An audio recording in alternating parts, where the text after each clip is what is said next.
Hi, I'm Susan Beck. And I'm Kay Hickman. And our next technique on our This and That embellishment sampler is couching. And as you can see on this block, these yarns are rather heavily textured on this square.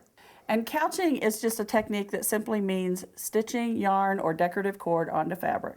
But there are a few little tricks, especially when you're using heavily textured yarn like we have here. Now, Bernina has a foot called the Braiding Foot that is excellent for couching. You can see that it has a large beveled hole right on the front of it.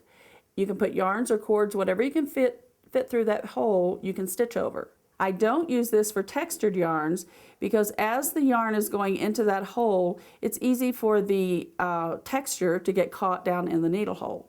What I do use for textured yarns is the number 12 foot.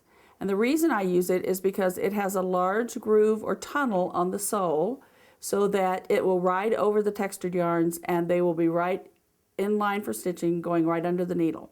I've attached the seam guide to the back of the foot so that I can use it to mark the distance between my couching lines. I mark my first line so that I know the angle that I want.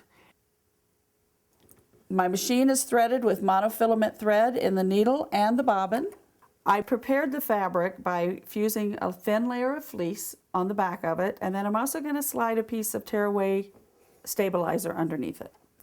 And the stitch I'm going to select is the blind stitch because I don't want to stitch over the cord.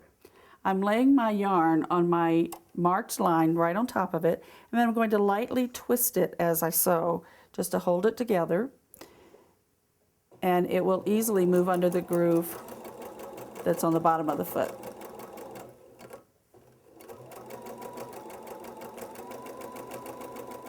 The next thing I do is move to the second line, and I'm going to use that guide on the back of the foot to track the first line so that we're going to stitch perfectly parallel to that first line of stitching. So I'm just going to continue stitching in this direction until I've completely covered the fabric and I've created a grid like we have on our embellishment sampler. Bernina also has feet that you can do free motion couching.